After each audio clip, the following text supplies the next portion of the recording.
Boa noite a todos e a todas. Primeiramente, cumprimentar aí todos os nossos inscritos nessa jornada de futuros prefeitos e prefeitas, mais de 500 inscritos aí, que tem trazido um orgulho imenso para a Comunitas desse novo programa que a gente lançou essa semana. É também um momento muito especial para agradecermos essa rede que se formou, até mesmo na produção de conhecimento, pesquisa de cases, os melhores projetos na administração pública no Brasil e no mundo, e essa rede se formou através de líderes públicos como nós temos aqui hoje nessa live, gestores públicos que trabalham aí pelo país em diversos territórios, e uma rede de pessoas que querem fazer a transformação nos seus territórios, em especial nas cidades. Então, um agradecimento muito especial a todos vocês, um agradecimento grande a vocês também que estão aqui conosco hoje. Jonas, primeira cidade que foi do projeto piloto da Comunitas, justamente num programa similar a este, de melhoria de gestão pública. Para a gente um motivo de grande orgulho aí ter acompanhado a segunda gestão, inclusive, e você, na frente da Frente Nacional dos Prefeitos, tem feito um trabalho de deixar um legado bastante importante para o nosso país. Então, acho que é aí também uma oportunidade imensa de tê-lo como um grande inspirador, como um bom prefeito que fez história, deixa legado e traz muita inovação em todo o trabalho que você desenvolve em Campinas. O Wilson Poit, um grande líder aí com um legado imenso no empreendedorismo, com uma experiência grande também em grandes cidades, inclusive em metrópoles, e que vai poder também, junto até mesmo na plataforma do Sebrae, poder trocar aí com os nossos candidatos prefeitos e prefeitas. E a gente está aguardando também, que vai entrar agora conosco, o governador Eduardo Leite, que é também um líder público que nós temos acompanhado desde quando ele foi prefeito de Pelotas, e que hoje também é motivo de orgulho, que é um estado que a gente acompanha, tem um trabalho bastante bonito, e o Eduardo, como aí o líder público jovem, vai poder também inspirar bastante vocês. Mas acho que essa sessão aqui ela vai ser toda coordenada pelo amigo e grande especialista, um cientista político, Fernando Schiller, a quem a gente tem a honra de passar a coordenação desse debate, e que seja aí um dia de bastante inspiração para quem está começando como candidato, ou desenvolvendo seus planos de governo. E deixo aqui também, acho que um agradecimento muito especial à Daiane, que juntamente com a equipe da Comunitas, liderou a formação de todo esse novo projeto nosso, com muita garra, com muita vontade de fazer a diferença pelo país, e que hoje a gente abre aqui em homenagem a todos vocês. Então, Fernando, está com você, coordena os trabalhos, estaremos aí assistindo vocês todos. Obrigada. Obrigado, Regina. Deixa eu cumprimentar o Comunas por essa iniciativa fantástica. Eu acho que o momento que o Brasil vive é extremamente desafiador. Sempre é desafiador, não é? Você ser candidato, você apresentar um programa, construir um programa de maneira adequada, sistematizar isso. Esse ano nós temos uma situação particular que nós vamos ter uma transição muito curta, à medida que a eleição foi adiada. Então, vamos lá, primeiro turno dia 15 de novembro, cada eleição, algumas cidades ainda vão ter o segundo turno, vai ter muito pouco tempo para a montagem do governo, para aquelas negociações que são tradicionais. Então, o prefeito vai ter que chegar muito bem preparado lá no dia 1º de janeiro, né? E a gente sabe, obviamente, vocês, nossos debatedores aqui, melhor do que eu, que a gestão é curta, e as coisas estruturais precisam ser encaminhadas logo no primeiro ano, isso é muito importante. Por isso, eu acho que a relevância de um curso como esse, onde a gente pode compartilhar conhecimentos. Então, eu queria, sem maiores delongas, eu queria passar a palavra ao prefeito Jonas Donizete. A Regina já apresentou, eu conheço o Jonas há muitos anos, talvez é um dos gestores públicos mais experientes do país, vem de 8 anos de gestão à frente de uma grande cidade complexa como Campinas, né? E também a liderança municipalista com a Frente Nacional de Prefeitos.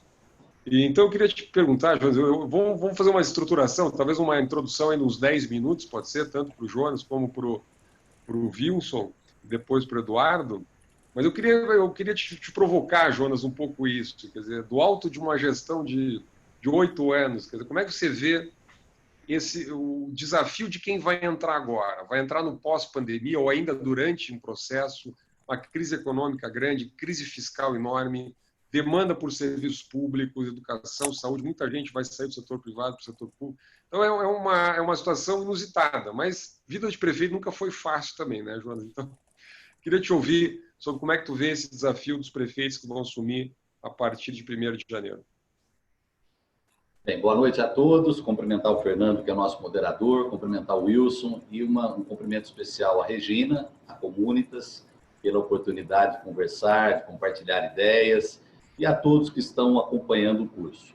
Primeiro, dizer que eu quero falar para essas pessoas que se dispõem a entrar na vida pública um cumprimento especial. Eu acho muito importante essa iniciativa. E num momento que é um momento diferente do mundo, né?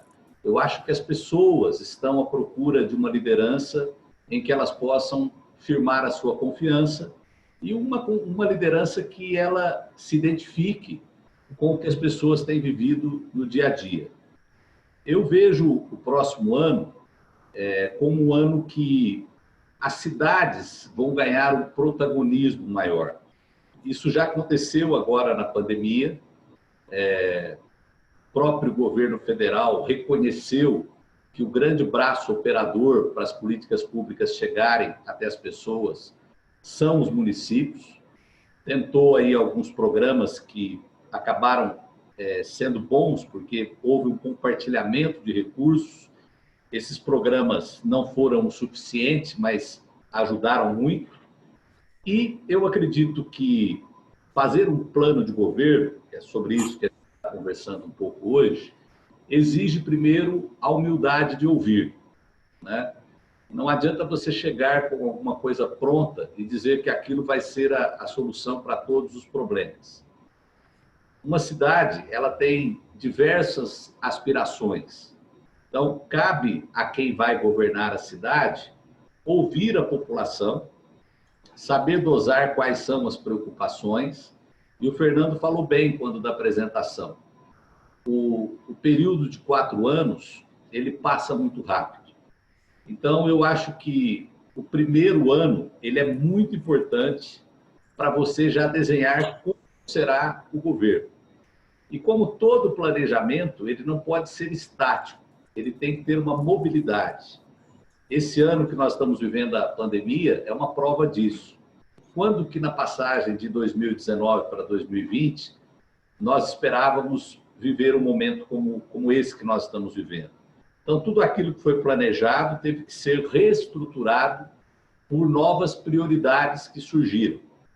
E a administração pública, ela é um pouco isso. É você estabelecer essas prioridades e saber que elas são flexíveis, não são imutáveis. É porque a população vai tendo as suas demandas no dia a dia. Então, eu acredito que a estruturação do plano de governo desses homens e mulheres aí que estão se dispondo a entrar na vida pública tem que ter essa característica: o conhecimento local, um diagnóstico do que são os problemas da cidade. As cidades, elas não são iguais entre si. Aliás, ontem eu estive com o presidente da Câmara discutindo reforma tributária e falei um pouco sobre isso, né? Você considerar uma alíquota única de ISS, por exemplo, para todos os municípios do Brasil, é um erro, porque o peso que tem o ISS para São Paulo é diferente do que tem o ISS para outras cidades, de Campinas é diferente de São Bernardo do Campo, e assim vai. Então, as cidades, elas têm as suas peculiaridades. O Jaime Lerner dizia que cidades são como pessoas, elas têm vocações. E aí eu quero entrar um pouco na minha experiência pessoal aqui em Campinas. Eu, logo, muito cedo, descobri a vocação de Campinas, que é uma cidade vocacionada para a tecnologia, para a inovação, para a pesquisa. E lá atrás, eu desenhei um modelo de legislação que tornou Campinas competitiva nessa área. Então, nós temos, cada cidade no Brasil tem uma vocação especial. É impressionante como nós temos aí cidades que são conhecidas por uma determinada cultura agrícola, por um determinado produto que fabrica, cidades onde a parte de costura, né, como é o caso de Caruaru, que é da nossa amiga Raquel Lira. Então, quando você fala com aquele público, você está falando diretamente com o interesse da pessoa. Um exemplo, Caruaru, né? Olha, você que é costureira, meu programa de governo prevê tal coisa assim. Você já está chamando a atenção de um grande público as pessoas que trabalham com aquilo e a família daquela pessoa que vive em torno daquela atividade comercial. E uma outra coisa importante no plano de governo é a gente se situar no momento que a gente está vivendo. Como é que é esse momento? É um momento em que a parte ambiental ganha grande protagonismo. Ela não pode ser apenas de uma secretaria. Ela tem que ter uma transversalidade. Quando eu assumi Campinas, nós estávamos em 229º lugar no ranking de Cidade Azul, que é um ranking do Estado de São Paulo. Hoje nós somos o 2º lugar, por legislações que foram feitas, por sistemas ecológicos que foram criados, para que a cidade pudesse se sentir embarcada nessa parte de meio ambiente. A questão também eu vou dar aqui uma ideia para as pessoas, do trato com os animais. Hoje isso é algo muito importante na consciência das pessoas. Eu fiz de Campinas a primeira cidade com mais de 1 milhão de habitantes, com animais, 100 animais em cativeiro. O último bosque que nós tínhamos, que era um zoológico, eu fiz uma lei dizendo que os animais que lá estão permanecerão com cuidados, mas não terá reposição. Então, eu acho que é importante que as pessoas se atentem para temas que, às vezes, passam despercebidos no debate. Agora, sem dúvida, o tema central dessa próxima eleição será a geração de empregos, a parte econômica. E aí, o candidato a prefeito tem que ter muito cuidado e equilíbrio, primeiro, para não deixar de falar de um assunto que é muito importante, que interessa demais às pessoas, mas também não entrar num campo que não compete a ele. Isso é um erro que, muitas vezes, um candidato a prefeito, ele quer falar como se ele fosse um presidente da República, como se ele fosse um governador. Ele não é. Ele é um candidato a prefeito. O prefeito pode muito, mas não pode tudo. E, portanto, ele tem que passar para a população essa noção real do que é possível e passar também a imagem de um agente político que vai agregar, independente se ele gosta do presidente, se ele gosta do governador. A população, quando tem um problema, ela não quer saber do prefeito brigando com alguém para resolver aquele problema. Ela quer o prefeito brigando junto com alguém, que ele traga pessoas para ajudar na solução. Um erro que muitas vezes a pessoa comete é achar que ela vai fazer uma transferência de responsabilidade e aquilo vai ajudá-la. Não vai. Ele precisa buscar uma solução. Porque mesmo sendo algo atinente ao governador ou ao presidente, o Fernando disse uma coisa que é verdade. O prefeito é responsável por praticamente tudo que acontece na cidade.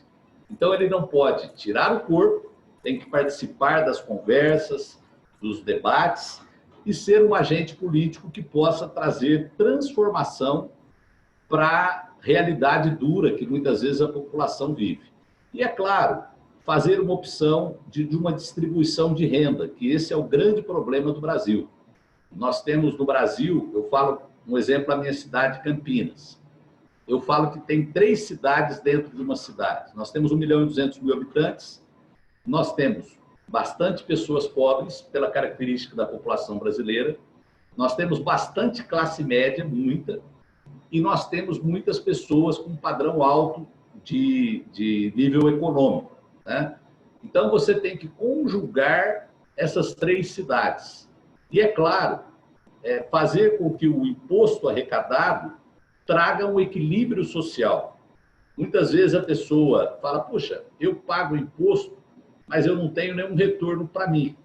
Mas você pode mostrar que com as suas ações na prefeitura, você está fazendo com que ela tenha uma cidade com mais paz, com menos violência, uma cidade mais equilibrada, sem invasão de terra. Tudo isso afeta a cidade como um todo. Às vezes você não está fazendo uma ação para uma camada social, mas a ação para a camada que mais necessita vai fazer com que a cidade seja uma cidade mais harmonizada. Eu acho que essas são as minhas primeiras palavras e falar para as pessoas o seguinte, sozinho ninguém consegue nada. É muito importante que desde já você comece a pensar numa equipe.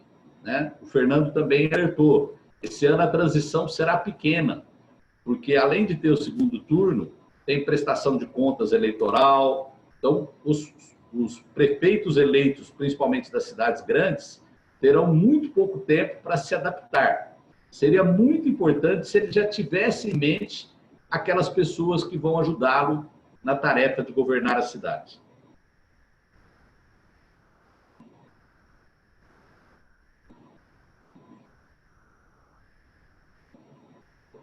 O som está desligado, Fernando.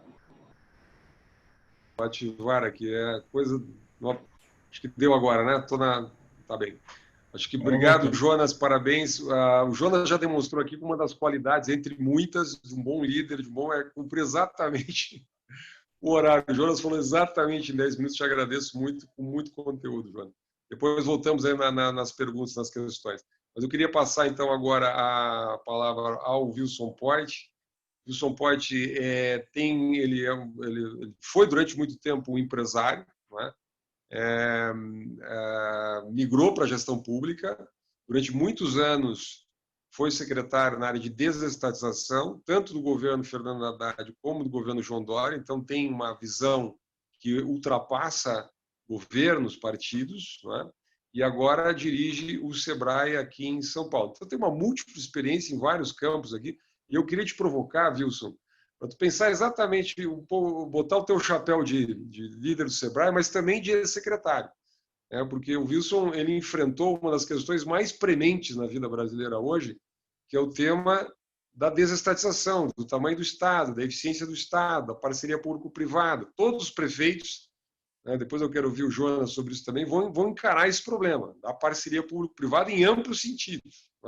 Não é só a tradicional lei das PPPs, mas tudo que envolve a relação do setor público com o setor privado, com ou sem fins lucrativos. E, obviamente, a questão da retomada econômica aí, que vai ser urgente depois da pandemia. Então, também 10 minutos, Wilson, queria te passar a palavra. Obrigado, Fernando, professor, meu amigo.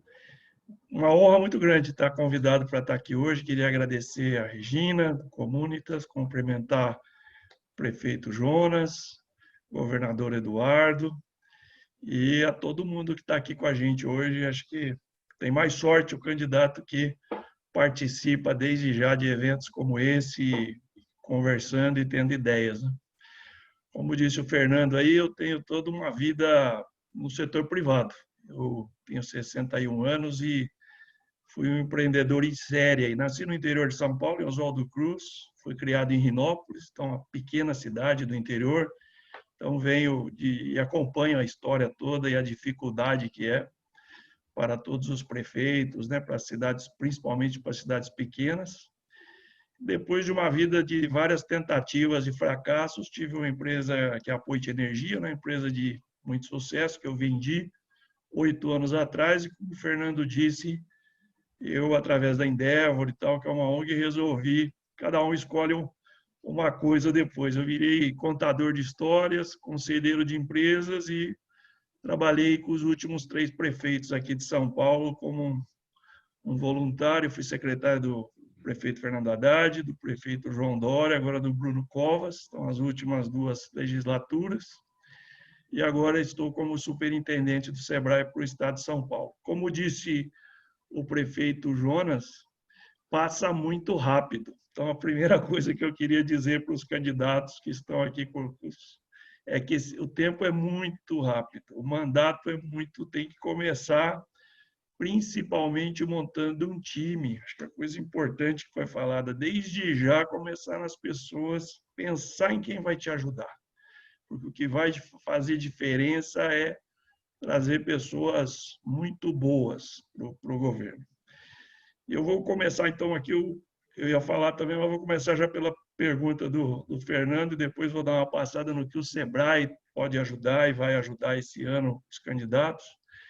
Mas eu tive uma experiência boa aqui em São Paulo, com planos que estão dando certo, que demoram um pouco, mas estão dando frutos, com redução do tamanho da cidade, redução da máquina pública. E eu acho que esse é um desafio para todos os prefeitos que vão assumir, porque todo prefeito que ganha uma eleição, eu aprendi que ele está sentado em cima de uma mina de ouro que às vezes passa todo o tempo e não dá tempo de ver direito, que são os imóveis perdidos pela cidade, que são da prefeitura, imóveis abandonados, herança vacante. Tem também a parte de rodoviárias velhas, estacionamentos, parques, estádios, áreas de exposição, mercados municipais, toda a cidade tem isso e deve pensar em passar isso para a iniciativa privada, sem prejuízo para a população ou com melhor serviço, mas os recursos são curtos e tem que ser investido naquilo que a cidade mais precisa, na saúde, na educação, na segurança e na inclusão. Então, formar fundos imobiliários com os terrenos, fazer permuta, pensar em reduzir o tamanho. A cidade não precisa cuidar de tanta coisa, né? Se pensar bem, está vendo agora a saúde aí, a falta que está fazendo. Então, nós vamos preparar aqui, junto com a Comunitas e o SEBRAE, apostilas e material durante essa jornada para ajudar muitos prefeitos e vereadores que vão ganhar as eleições e que podem começar desde já em pensar em reduzir o tamanho da máquina pública para focar naquilo que os que mais precisam realmente da atenção da prefeitura. Queria passar em alguns pontos aqui rapidamente, nesses meus 10 minutos. Queria primeiro dizer que o SEBRAE está muito orgulhoso, porque vai lançar em alguns dias agora, e que todos vocês, então, saibam disso, e é uma coisa junto com a Comunitas e gratuito, nós vamos lançar o Guia dos Candidatos Empreendedores, né? Isso já considerando os desafios impostos pela crise agora do Covid, em parceria com a Comunitas, nós vamos ter conteúdo nesse guia como contribuição aí para sessões de mentoria, desenvolvimento econômico, nessa jornada aqui de futuros prefeitos. Nele nós apresentaremos também políticas, exemplos, que a roda já foi inventada, né? Em várias cidades pequenas ou grandes tem coisas dando certo. Então, exemplos de políticas públicas-chave de desenvolvimento baseado aí no empreendedorismo. Como disse o prefeito Jonas, o desemprego vai estar muito grande e muita gente vai empreender. Então, esse guia vai trazer muita coisa para o prefeito ajudar os empreendedores da sua cidade a se formalizarem e fazer aquilo que a gente chama aqui no SEBRAE de inclusão produtiva. As pessoas se incluírem produzindo, né? Desde o microempreendedor individual, que aumentou muito. Vocês viram que nesse semestre aumentou mais de 10% aí, o número de novos MEIs, já passamos de 10 milhões e meio. E é importante também os novos prefeitos e vereadores priorizarem esforços que estejam focados em compras públicas, porque as prefeituras podem dar preferência para as pequenas empresas da sua cidade, e o dinheiro é muito bom quando ele fica na cidade. Existe uma parte aí das concorrências públicas, e o SEBRAE vai treinar os empreendedores, e já está nessa jornada aqui agora, junto com os prefeitos, que os prefeitos na cidade, ele gira dentro da cidade, ele aumenta. Fazer o possível para ele ficar, porque ele já é pouco, né? Então, nós vamos estar focados em compras públicas, em inclusão produtiva, em modernização administrativa tributária, na desburocratização e na velocidade aí dos alvarás, das licenças de funcionamento, aproveitando a lei da liberdade econômica, inovação, sustentabilidade e casa de ferreiro tem que ter espeto de ferro, né? Então, inclusão digital, porque nós vamos falar com a população que hoje eles ligam aqui para o SEBRAE, o que mais o pessoal precisa é de crédito e de inclusão digital. Todo mundo quer se conectar online. Eu reforço também, como passei 35 anos na iniciativa privada, que tem que ter um plano de metas bem feito, que você deve estar começando a fazer agora, mas as metas prioritárias devem ser poucas, devem caber na palma de uma mão, assim, ó, aquilo que todo mundo saber, decora a equipe, para ter foco, porque se focar em 150 metas, você não vai conseguir, porque o tempo é rápido. Então, foco em metas prioritárias e, como disse o prefeito, em cima das vocações do seu município, a potencialidade do seu município, né? Ouvindo todo mundo agora, você já sabe o que você tem que fomentar na cadeia produtiva local e quais são as tendências do futuro, para onde o vento vai assoprar agora, o prefeito tem que pensar nisso. Como eu disse, 63% das pessoas, na última pesquisa do Sebrae agora da semana passada, estão 63% das pessoas mais tempo na internet e cresceu quase 30% a compra em pequenos mercados e serviços online. Então, esse é um setor que tem que ser incentivado. A saída vai estar no empreendedorismo. Muito desemprego, muita gente que tinha vontade de ter um negócio próprio e gente que vai virar pequeno empreendedor, né? O futuro do trabalho vai ter uma diferença, ele vai ser diferente desse regime CLT, vai ser muito pequeno empreendedor, e esses empreendedores que estão chegando precisam muito mais do prefeito, precisam muito mais do Sebrae, que está aqui junto, porque são empreendedores por necessidade, né? Tem dois tipos de empreendedor, o de oportunidade, que é aquele que teve uma grande sacada, e esse tem mais chances de sucesso. Agora, aquele que está empreendendo por necessidade precisa buscar ajuda, precisa de disciplina financeira, aprender, no mínimo, a separar o bolso direito do bolso esquerdo, separar as gavetas, né? Não misturar o dinheiro pessoal com o dinheiro profissional, e o prefeito vai ter que ajudar muito a cadeia de empreendedores da sua cidade, né? A busca por conhecimento, o candidato a prefeito, a pessoa sempre tem alguns pontos fortes, mas precisa de outras habilidades. E a novidade é que está tudo disponível hoje aqui na internet, como uma live como essa. Hoje é uma grande oportunidade, já começando uma jornada, mas tem muitos cursos, muitas coisas muito didáticas, gratuitas, e em lugares, como eu disse, que a roda já foi inventada, né? Prefeitos empreendedores, inclusive premiados no Brasil inteiro, o Sebrae tem disponível os cases, tanto de cidade pequena como cidade grande. Finalizando, também digo assim que uma das oportunidades da pandemia, vamos falar das soluções e não só dos problemas, é a cooperação e a solidariedade. Acho que as pessoas estão se ajudando mais, e ter diretrizes claras e transparência na gestão pública vai fazer com que o cidadão se conecte mais com a gestão municipal, se engaje e colabore com as políticas públicas. Eu também acredito muito aqui no Sebrae no turismo interno, né? É o setor que mais sofreu, mas todos os prefeitos sabem como podem ajudar agora, porque não é todo mundo que viajava para o exterior e que vai voltar logo no ano que vem. Nós teremos um grande crescimento desse setor, da cadeia produtiva toda do turismo no ano que vem. Então, acho que é importante desenvolver essa cadeia, aproveitar essa oportunidade. Então, é um prazer para mim estar aqui. Queria ficar à disposição para responder mais perguntas, vou ser breve aqui nessa abertura, mas é um orgulho o Sebrae estar junto com Comunitas nesse momento em que vamos ter, eu acredito, em bastante renovação política, ideias novas, muita gente boa, e como disse o prefeito Jonas, todo mundo precisa pensar em ir na reunião de condomínio, né? Porque às vezes a gente mora num prédio, reclama de tudo, mas nem na reunião de condomínio vai. E o Brasil está mostrando agora mais jovens, mais empresários se dedicando à causa pública, indo na reunião de condomínio, como é o caso do governador Eduardo Leite, a quem eu falo boa noite aqui. É uma honra estar com você aqui de novo e hoje aqui na Comunitas. Muito obrigado, professor Fernando. Obrigado, Wilson. Excelente. Depois a gente volta com as questões. Acho que tem muitos temas aí que você abriu e depois vão voltar aqui no nosso debate. Eu queria, então, passar agora para o Eduardo Leite, cumprimentando o Eduardo.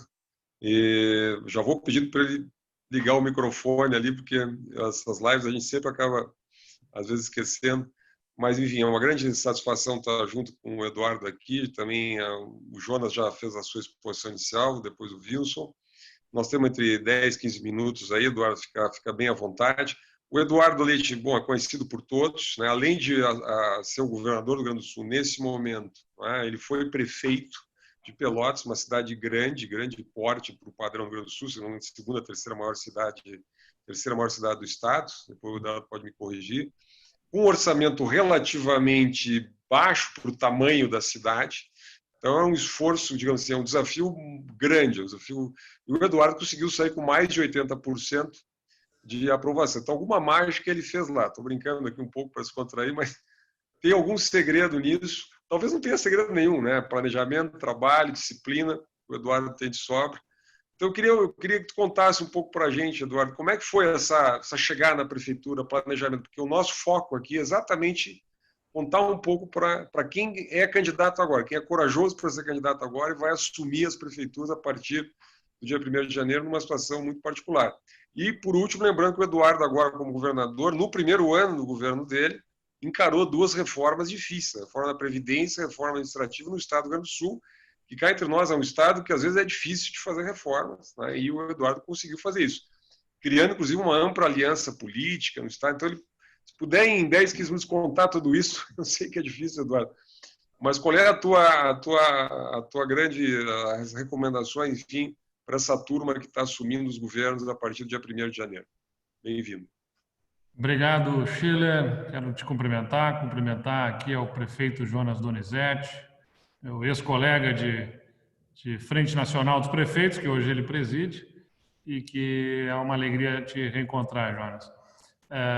Cumprimentar também ao Wilson Poit, também uma alegria te reencontrar, e, claro, o Fernando Schiller, grande amigo nosso, gaúcho também, que já deu colaboração aqui no Rio Grande do Sul como secretário de Justiça aqui no estado. Bom, eu fui, como falou o Fernando, o prefeito de Pelotas, que apesar de ser a terceira cidade do estado, é a 9ª economia, né, do Rio Grande do Sul. Ou seja, muitas cidades menores são mais ricas, né, tem PIBs maiores do que a de Pelotas, que é polo regional da região sul do estado, que é mais empobrecido. Muitas vezes o pessoal que é de fora do Rio Grande do Sul, às vezes acha que o Rio Grande do Sul é um estado que tem uma economia, uma situação social muito diferente da do Brasil, e nós temos as mesmas contradições que o Brasil tem, os mesmos contrastes, né? E temos também contrastes regionais. A metade sul do estado, ela teve muitos problemas de desenvolvimento ao longo do século passado, significaram um crescimento desordenado, né? Que significaram das cidades. Veja que justamente naquele período em que há um grande êxodo rural no Brasil, na década de 50, 70 ali, essa migração para a cidade aconteceu com um empobrecimento, ou seja, as pessoas migraram da zona rural para a zona urbana, e a zona urbana, as cidades na região sul não tinham dinâmica econômica suficiente para absorver aquela mão de obra, então aquelas pessoas para lá estavam migrando, e aí as cidades cresceram de forma desordenada, muita ocupação irregular. O grande desafio lá, para mim, sempre, como todo prefeito, acho que que é um grande zelador também da cidade, o cidadão olha, né? Claro que tem a questão da educação, da saúde, que são fundamentais, serviços fundamentais, mas a população cobra muito do prefeito, o cuidado com as ruas, a limpeza, a lâmpada no poste. A cidade está bem arrumada, porque saúde, alguns usam a saúde pública. Educação também, alguns usam a educação porque têm filhos em idade escolar. Mas as ruas, as praças, todo mundo usa, todo mundo circula pela cidade, né? Então todo mundo cobra muito essa questão da zeladoria. E aí a zeladoria numa cidade como Pelotas não era fácil, porque a gente tem lá as ruas da cidade sem pavimentação, né? Ruas de chão batido, como a gente chama aqui, né? E um local onde chove bastante. Então chove, estraga ruas, buraco, não tem dinheiro para pavimentar, porque a pavimentação também é cara, porque assim como não tem a pavimentação, também não tem a rede de esgoto por toda a cidade. Então, muita deficiência de infraestrutura, portanto, uma população muito crítica e com grandes demandas e pouco recurso, né, para atender. É claro que, invariavelmente, esse é um problema para todos os prefeitos, seja de qual for a cidade, né? O Jonas lá, certamente Campinas tem outra condição econômica, mas os problemas e a criticidade da população não diminui muito também, né? Porque a população naturalmente quer mais, né? Mais serviço, mais do que os recursos são possíveis de fazer atender. Então, acho que a primeira coisa assim, de inspiração aqui para o pessoal, em primeiro lugar, é ter pé no chão, né? Você pode fazer a população sonhar, e a eleição é um momento de sonhar coletivamente o futuro da cidade, projetar e sonhar e estimular a esperança, mas com realismo e com sensatez. Não se pode cumprir, porque tem uma cobrança gigantesca depois, ao natural, da expectativa na eleição de um novo governante. E é fundamental também se eleger aproveitando o processo eleitoral, não apenas para legitimar a pessoa que vai governar, ou seja, não pode ser a eleição apenas a escolha de quem governa. A eleição tem que ser também a oportunidade de legitimação do que será o governo. Então, é muito importante trazer na eleição as pautas que vão guiar o plano de ação para um futuro mandato. Não dá para simplesmente remeter ao posto Ipiranga, eu digo, né? Você tem que ter ideias, posicionamentos e tem que aproveitar o processo eleitoral para validar essas ideias junto à população. É claro que existem temas que são muito complexos para se abordar num processo eleitoral que é cada vez mais curto. A gente tem um mês de campanha eleitoral, praticamente, né? Com a campanha na televisão, enfim. Mas é fundamental aproveitar o momento, como nós fizemos aqui no governo do Estado. Então, trazendo um pouco do aprendizado, eu concorri a prefeito de Pelotas com 27 anos, me elegi prefeito de Pelotas com 27 anos, e tinha sido vereador, tinha sido presidente da Câmara antes, e tinha sido chefe de gabinete do prefeito também. Uma trajetória que me permitia ter um conhecimento, uma base muito consistente do governo, o que poderia ser feito, o que não poderia ser feito. Mas tinha, como tenho até hoje, as indignações em relação à política, à classe política, que me fizeram entrar no governo com uma postura, talvez, de acirramento de ânimos com a classe política local, especialmente os vereadores, rompendo com algumas práticas e fazendo isso de uma forma, talvez, pouco construtiva, vamos dizer assim, né?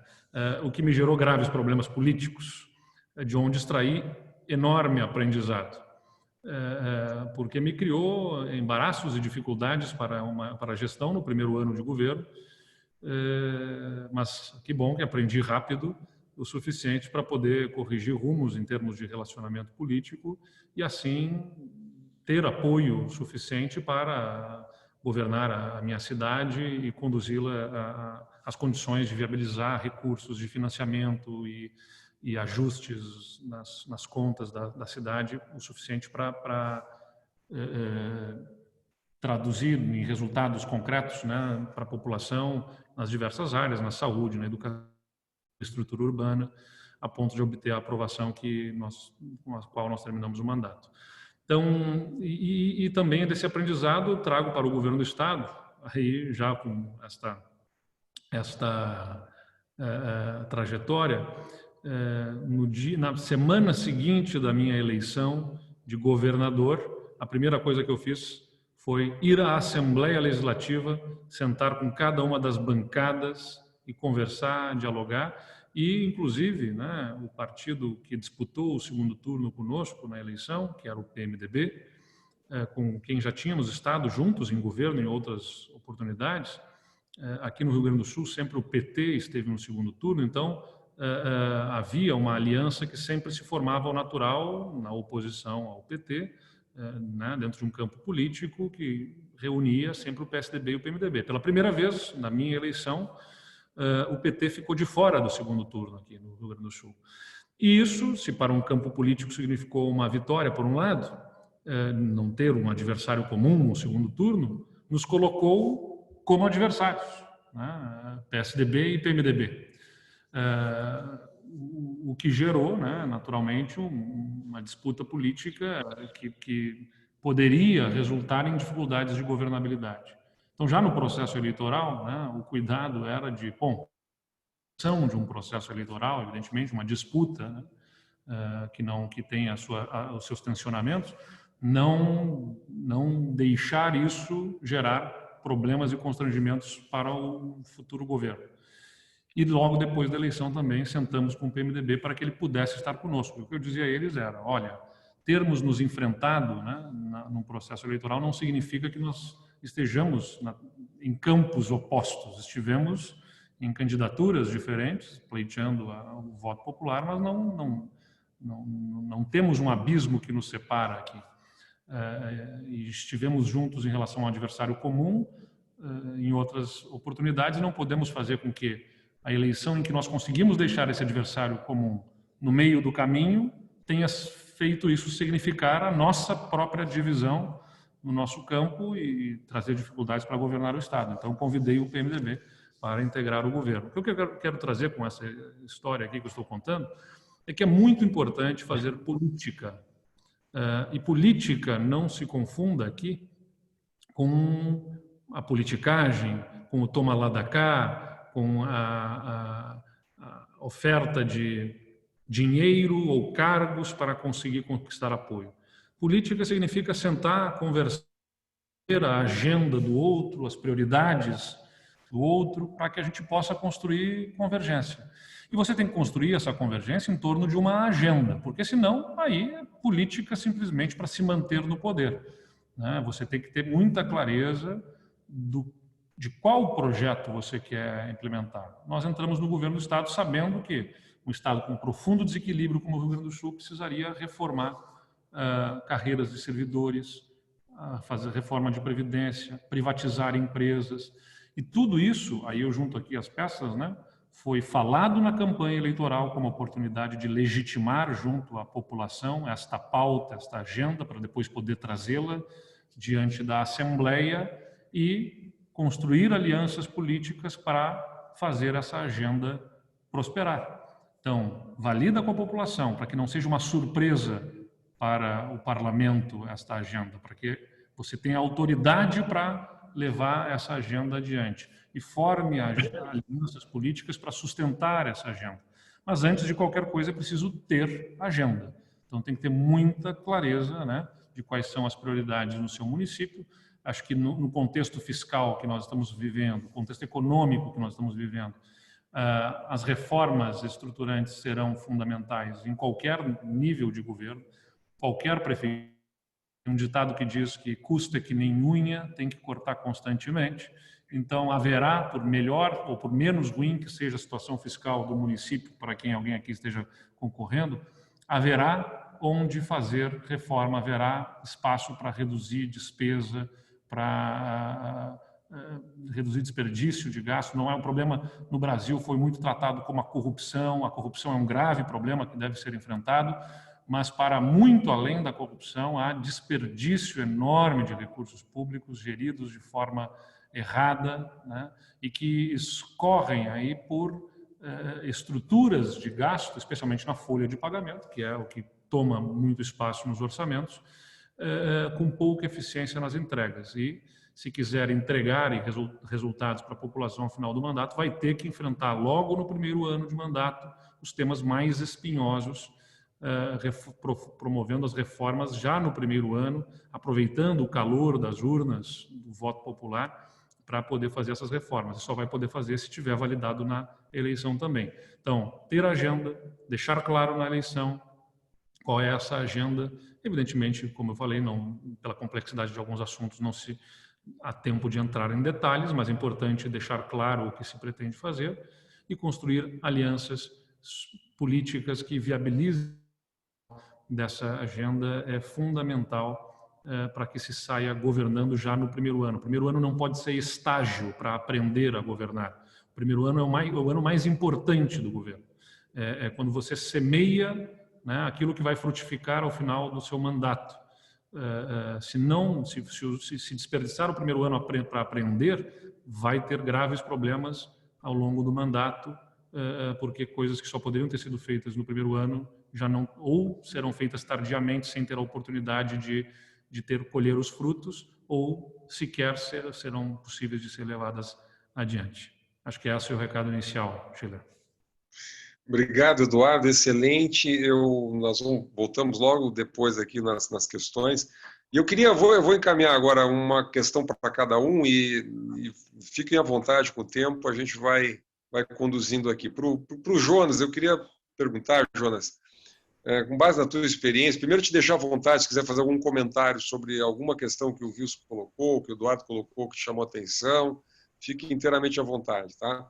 Mas eu queria te colocar uma dupla questão, que apareceu aqui no nosso chat, com muita gente, que é o modelo de gestão para dentro e para fora da prefeitura. Tá? Um pouco isso que o Eduardo falou aqui. Como é que compõe o governo com a Câmara de Vereadores? Né? Qual é o limite disso? Por exemplo, sem uma composição política, muitas vezes você não tem governabilidade, você não tem base na Câmara, não faz sentido, etc. Né? Mas se você também simplesmente abrir muito, quer dizer, fazer uma negociação ampla demais, eventualmente você pode perder a identidade.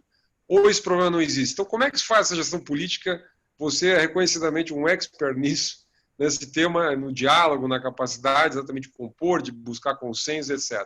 Então, e obviamente isso é uma dúvida. Nós tivemos nos últimos anos no Brasil muita crítica em relação a velha política, etc. Como é que você vê esse problema da montagem política do governo, da sustentação para a governabilidade? E, por último, a gestão para dentro, ou seja, tem perguntas assim, acordo de resultados, programas estratégicos, quer dizer, como é que faz a gestão para dentro do governo para que o prefeito não perca o timing, o cronograma, a rédea, a prioridade, enfim, o comando da própria gestão?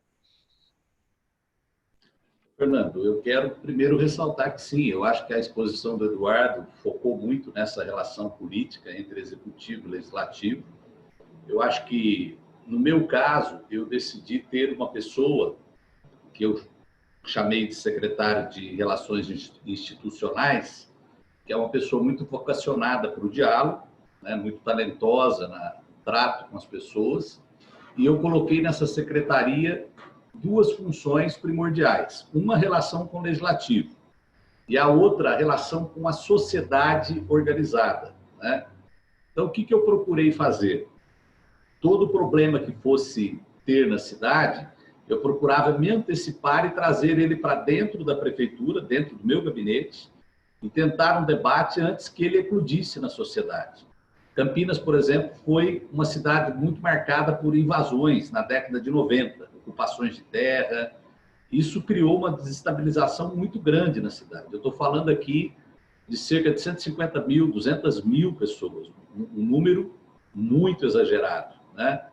Quando eu assumi, eu criei um grupo que eu chamei de anti-invasão e busquei a regularização de tudo aquilo que estava pendente. Estou terminando os 8 anos com um programa de regularização fundiária muito bem sucedido e consegui estancar a questão de ocupação de terra. E isso eu atribuo muito a esse diálogo com a sociedade. Eu também gostei da fala do Eduardo, quando que a gente precisa ter um equilíbrio muito grande entre a filosofia, né? A questão que a gente não pode perder de vista os nossos objetivos e a praticidade do dia a dia. Eu fiz isso aqui em Campinas, valorizando o trabalho do vereador. Não tem uma entrevista minha falando mal de vereador. Eu fui vereador 3 mandatos, depois fui deputado estadual, deputado federal. Então, toda obra que eu ia fazer num bairro, ou os projetos no início da gestão, eu envolvia o vereador daquela região. E o povo é sábio, né? Nós não fizemos a reforma eleitoral, mas o povo meio que fez por conta própria. A Câmara aqui em Campinas, diferentemente da minha época que eu fui vereador, ela é muito setorizada. Os vereadores praticamente são vereadores distritais. Eles têm uma demanda de resposta pela região que eles foram eleitos. Então, de uma certa forma, eles também têm essa necessidade de um bom relacionamento com o executivo. Essa foi a fórmula que eu usei aqui para poder ter um bom relacionamento com a Câmara. É claro que o prefeito, o futuro prefeito e prefeita, tem que estar preparado para altos e baixos. Né? Você terá momentos de crise na administração que muitas vezes pessoas que você pensava ter uma lealdade, certamente não terá, né? Então é preciso ter uma habilidade política e aí você ter o elo com a população ajuda e ajuda muito, né?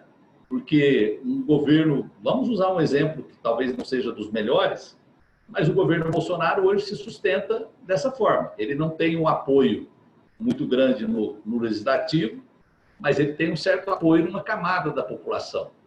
Então, o político, seja ele de qual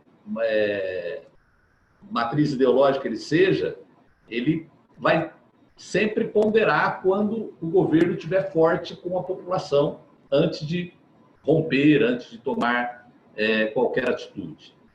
Na parte interna, eu vejo da seguinte forma: quando puder, sempre que possível, escolha pessoas que você tem identidade de trabalho com elas e que elas conhecem aquilo que fazem, né?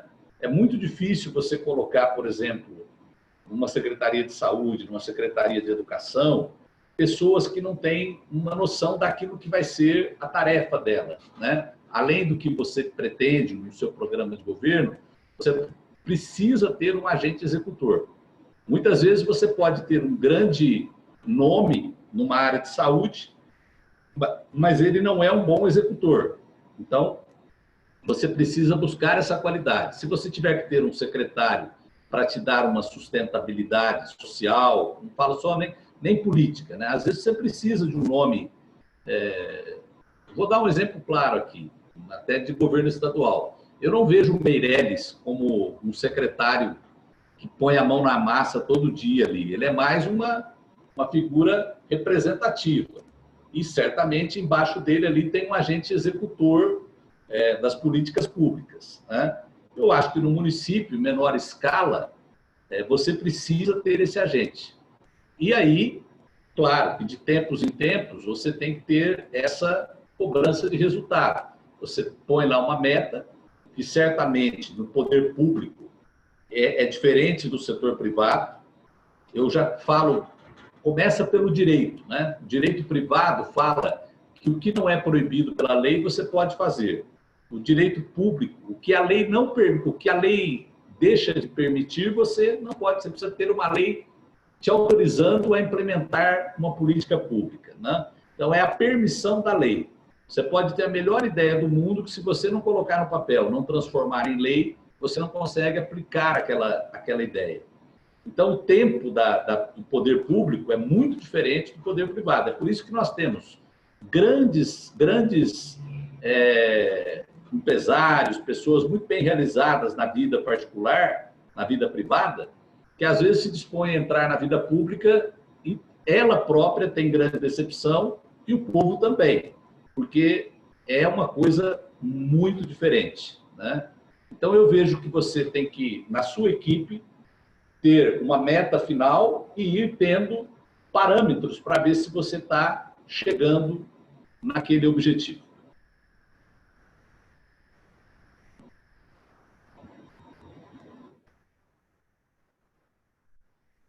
Obrigado, Jonas. Excelente. Depois a gente volta. Eu queria passar para o Wilson. Eu não vou deixar o Wilson escapar aqui. Ele vai ter que falar um pouquinho da experiência dele com mais detalhe como secretário. Eu acompanhei uma parte, pelo menos, da experiência. Eu sempre recebia notícias do Wilson discutindo num bom sentido, com o Tribunal de Contas, com sindicatos, com corporações, com o Ministério Público, com a burocracia pública, enfim, eram com a Câmara de Vereadores, discutindo a desestatização do Parque do Ibirapuera, dos terminais lá do metrô, até dos cemitérios de São Paulo, enfim, um trabalho enorme nessa área das relações de parceria público-privada em amplo sentido. Então, eu queria, para quem está entrando agora, Wilson, quer dizer, certamente vai se deparar com essa questão. Quem é que presta o serviço? A prefeitura deve prestar diretamente o serviço ou não deve? Ou ela deve priorizar quem sabe prestar lá na ponta? Quais são os instrumentos jurídicos para fazer isso? O que a prefeitura deve fazer? O que ela não deve fazer? E quais são, assim, os grandes obstáculos que qualquer mandatário vai enfrentar e já deve se precaver, né, antes nos processos de parceria público-privada, desestatização, que certamente vão ter que ser enfrentados aí por quem assumir em janeiro. Olha, Fernando, os futuros prefeitos têm que começar, como disse o governador Eduardo Leite, no primeiro ano e selecionar pessoas para ajudar. Tem que ter paciência. Essa questão da desestatização precisa de paciência, de perseverança. Como se diz, a colheita é certa. O plantio é opcional, mas a colheita virá, né? Só que não é uma coisa rápida. Quem entrar dizendo que no primeiro ano já vai privatizar, concessionar e fazer PPP ou no segundo, já deu para saber, ou pelo menos nessa experiência aqui na prefeitura, que a coisa não é assim. Tem projetos que você planta bastante, pode colher na gestão, mas fica para o próximo prefeito e tudo bem. São projetos demorados. O que é importante falar é que aqui, vou dar o exemplo da cidade de São Paulo, né, que é enorme.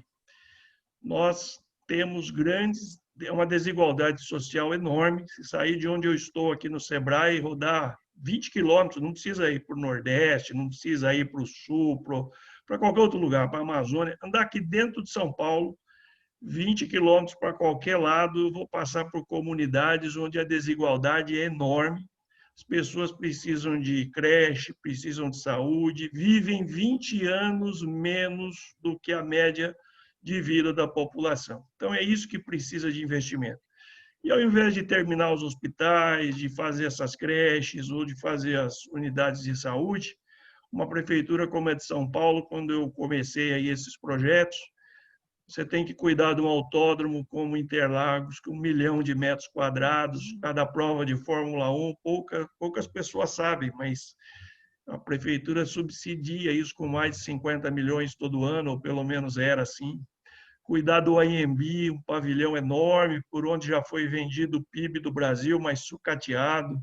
Estádios de futebol como o Pacaembu, 22 cemitérios e o serviço funerário aqui na cidade totalmente público e com já estou processado por isso, então posso falar, uma máfia enorme, né? Quem tem que passar pelo serviço funerário aqui em São Paulo sabe como que é.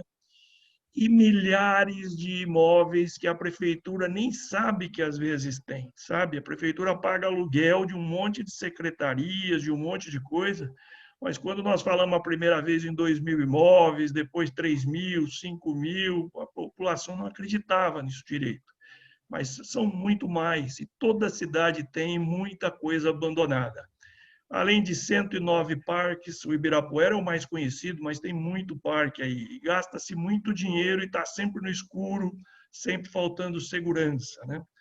Rodoviárias, só rodoviárias dentro de São Paulo, nós separamos 27 terminais rodoviários onde o ônibus estaciona assim na rua, ó. Fica um terreno nobre na cidade, e você vai em Londres, em Paris, em outras cidades, ou mesmo aqui em São Paulo, em algumas estações do metrô, você olha da janela do hotel, você não vê o ônibus e o metrô ali no nível da rua, você vê um prédio em cima, que pode ser um shopping, pode ser um conjunto habitacional, pode ser um hospital. Então, nós colocamos aqui em concessão 27 terminais de ônibus, parques, a venda do AMB, de Interlagos, o Pacaembu. Os cemitérios são grandes fundos imobiliários. As dificuldades, Fernando, foram enormes e continuam até hoje. Alguns projetos têm a felicidade de... Hoje a gente dá palestra em muitos lugares e conta a história, alguns têm final feliz, aí, caso de parques, caso do Pacaembu, que já foi concessionado, o caso de alguns terminais, e outros projetos que aparecem durante, né? Como disse o prefeito Jonas, aí você ouvindo a população e o setor privado, apareceram empresas aqui e acabamos, saiu agora na gestão do Bruno Covas, mas, por exemplo, Zona Azul, antecipação de recebíveis foi mais de R$1 bilhão, ao invés de ficar com muita fraude. A prefeitura não tem que ficar cuidando de estacionamento, de cemitério, como eu falei, e nem de parque, essas coisas, focar no essencial. Mas essa briga é boa, né? São 55 vereadores aqui na Câmara Municipal e eu me reuni com cada um deles. E eu estudava a história de cada um e dizia, olha, senhor fulano, o senhor foi eleito em tal bairro, teve 30 mil votos, Eu sei que lá está precisando de creche, está precisando terminar um hospital, tem tantas vagas faltando. O que o senhor prefere? Que a gente termine isso, faça, ou continuamos fazendo lá as corridas de Fórmula 1, ou continuamos consertando o telhado do Aembique cheio de goteira, mais quantos anos? Pessoalmente, todos concordam, acaba concordando, mas falou, o meu partido já fechou questão e eu não vou poder votar com você. Uma coisa importante que nós fizemos aqui, para resumir, Fernando, foi criar um fundo em que todo o dinheiro vindo da desestatização ele vai aqui em São Paulo para o Fundo Municipal de Desenvolvimento Social. Então, é um dinheiro carimbado que não pode ser gasto para custeio, não pode ser gasto para outras coisas que não seja isso que nós falamos aí, de saúde, educação, infraestrutura, segurança, e assim está sendo feito. Isso dá um conforto para a população. Nós conseguimos 42 dos 55 votos quando criamos o fundo, e depois um erro grande que teve aqui foi fatiar demais, porque cada vez que ia conversar no legislativo, eles queriam que dividisse um pouco mais, e nós criamos muitos projetos de lei. Alguns estão lá até hoje, outros passaram. Se tivesse conseguido juntar mais a desestatização, nós temos modelos de PLs e vamos compartilhar aqui através da Comunitas e junto com o SEBRAE com muitos prefeitos. São Paulo também tem Tribunal de Contas do município, né? Acho que só São Paulo e Rio de Janeiro que tem, então também tivemos grandes debates lá sobre isso. Precisa de paciência, precisa de perseverança, mas é certo que essa colheita vem, como está vendo, e é uma coisa necessária. As prefeituras, os municípios precisam reduzir de tamanho. E eu fico aqui super à disposição, porque a roda já foi inventada, temos modelos de PLs, muitas coisas que nós erramos e queremos que os próximos prefeitos, mas toda prefeitura tem algumas coisas que podem passar para o setor privado para que o prefeito tenha mais foco. Obrigado, Wilson. Excelente, eu queria seguir na mesma toada com o Eduardo, na mesma linha, Eduardo. O Eduardo aprovou uma reforma, a gente comentou aqui rápido, né? Mas eu queria que ele detalhasse um pouco mais. Aprovou uma reforma, encarou o problema da reforma administrativa, que hoje se discute a nível nacional, enfim, mas o fato é que o Eduardo aprovou isso no Rio Grande do Sul, né? E aprovou também a privatização de 3 empresas estatais, né? O Rio Grande do Sul é um estado que não é muito lá simpático a privatizações, inclusive deve ser um dos poucos estados que tem uma empresa estatal de administração de pedágios e rodovias, enfim. Então, eu queria te ouvir um pouco, Eduardo, sobre isso. A tua visão do Estado, do papel do Estado, não é? Por que esses projetos? Qual é o nível de prioridade de uma reforma administrativa que tu imaginas que vai surgir, né, diante dos próximos gestores? E, de novo, a provocação aqui, entenda, é a brincadeira, mas falando sério, assim, qual é a mágica lá na Assembleia Gaúcha? Porque você tem uma enorme maioria para aprovar temas que são notoriamente difíceis de serem aprovados, especialmente lá no Pampa Gaúcho. Olha, Schiller, acho que é importante, como eu falei, a gente tem um problema aqui no Rio Grande do Sul, como você falou, de ordem política, debate político. No Rio Grande do Sul sempre foi de muita defesa dessas empresas. Acho que a população, é verdade também, não é só algum talento que eu tenha para negociação política ou para articulação, é também por conta de um momento político mais favorável a se debater esses temas de privatizações e concessões. Nós aprovamos a privatização da nossa companhia de energia elétrica, a modelagem está sendo feita pelo BNDES, os leilões acontecem no final deste ano. A companhia de gás, também a distribuidora de gás natural, vai ser privatizada. Uma companhia de mineração que o Estado tem também, vai ser mineração de carvão, vai ser privatizada. E você falou aí, nós temos uma empresa que administra rodovias pedagiadas. O Estado não tem qualquer vocação para isso, para administrar pedágio. É um mau administrador desses recursos porque não consegue entregar em obras o que a população paga em pedágio, e aí acaba gerando a insatisfação da população com o que paga de pedágio, enfim. E nós vamos fazer a concessão de todas essas estradas que estão hoje sob operação de uma empresa estatal e mais outras tantas rodovias, vão ser mais de 1.000 quilômetros de rodovias aqui que nós vamos fazer concessão ao setor privado, também modelagens sendo feitas nesse momento pelo BNDES. Como falou o Poit aqui, tem que ter paciência, né? Porque não são processos simples, não é diz o que quer, quero duplicar essa estrada, vai ali na esquina e faz um leilão para vender a estrada. Não, você tem que estabelecer, porque o grande segredo é esse, uma boa regulação, né? Um marco regulatório, tanto para o poder público, para garantir para a sociedade que vai ter o resultado que se deseja, quanto para o empreendedor privado, que quer segurança jurídica, que quer ter certeza de cumprimento de contratos. Tudo isso é fundamental. Nós ir neste ano e fazer o contrato, assinamos, na verdade, fizemos o leilão no final do ano passado, assinamos o contrato no início deste ano, de um processo, vejam vocês, claro, não precisava ter demorado tanto, a gente fala em paciência, não precisava ter demorado tanto, começou no governo da governadora Ieda, aqui, que é justamente uma PPP na região metropolitana para saneamento básico, com os municípios da região metropolitana. Passou o governo do governador Tarso Genro, passou o governo do governador Sartori, claro, talvez algum contra o processo, não tenha levado adiante, outro com menos prioridade nessa pauta. Coube a nós encerrar esse processo e levá-lo a efeito. O que foi feito na concessão não foi por outorga, ou seja, não foi pela venda do direito de exploração, foi feito o leilão com base na menor tarifa cobrada,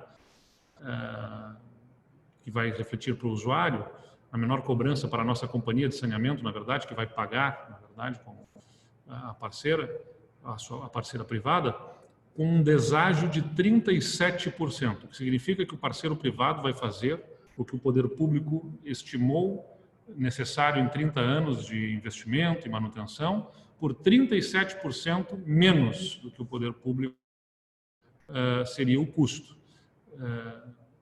O que eu insisto nessa questão das parcerias público-privadas, das concessões, das privatizações, enfim, sempre trazer o parceiro privado, né?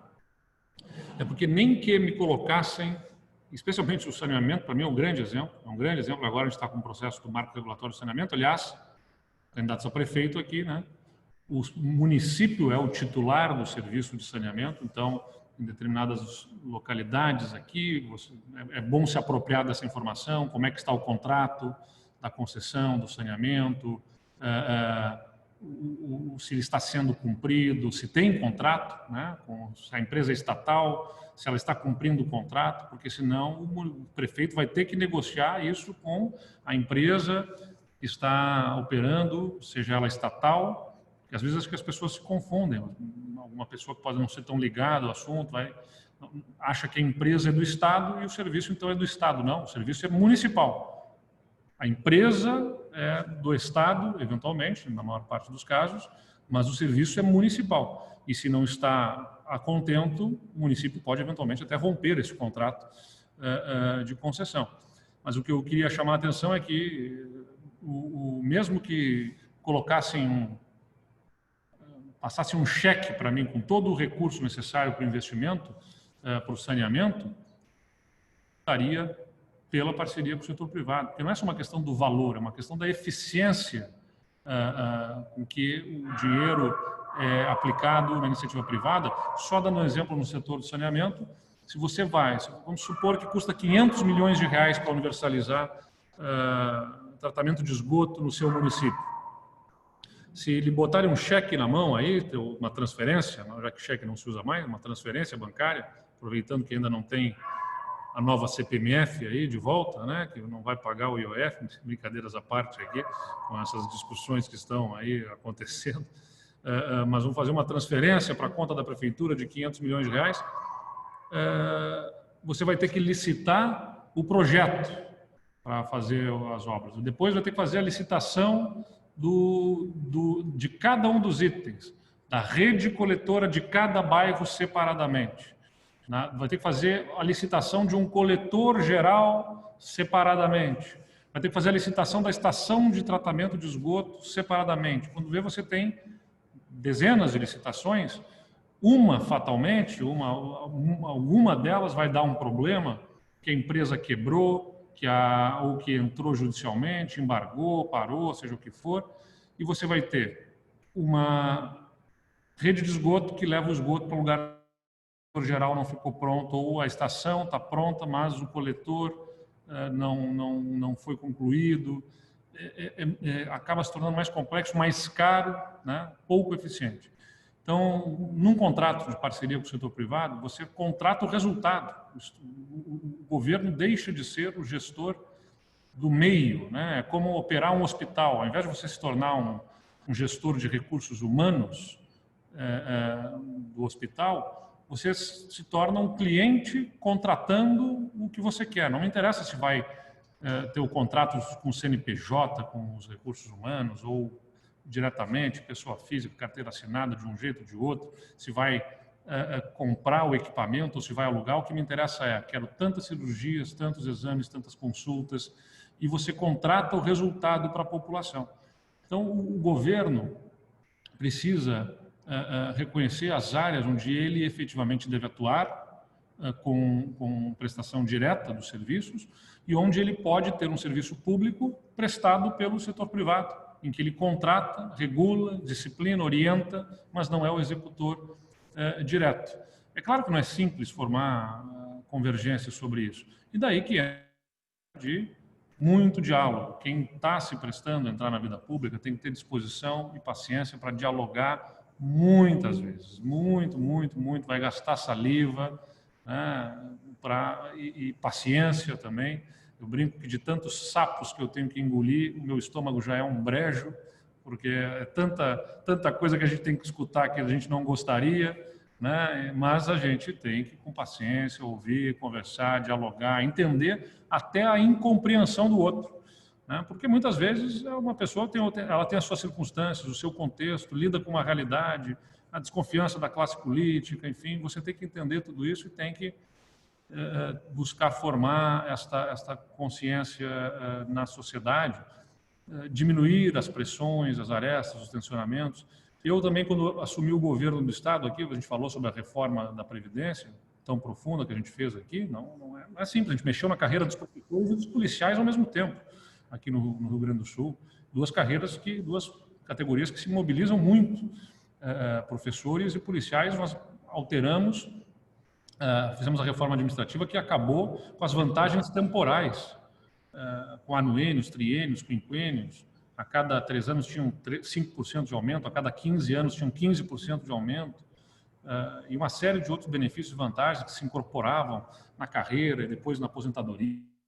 Tudo isso acabou, não só acabou, como nós botamos vedação na Constituição do Estado, né, para ficar mais difícil alguém quiser recriar. Então, a gente tinha construímos uma maioria tão forte na Assembleia que partimos para uma vedação constitucional para todos os servidores de todos os poderes no Estado. Portanto, essas vantagens estão todas extintas aqui no Rio Grande do Sul. Tive 10 mil servidores manifestantes na frente do Palácio aqui, 10 mil manifestantes nos dias das votações. Não precisou tropa de choque, não precisou galerias fechadas, as votações aconteceram dentro da Assembleia, sem quebra-quebra, sem confusão. Porque nós buscamos criar um ambiente político que não tensionasse esse tema, né? É claro que é um tema polêmico, difícil, manifestações contrárias, o pessoal botando que o meu pacote era o pacote da morte, tinha a minha fotografia com uma foice, todas as críticas sendo feitas.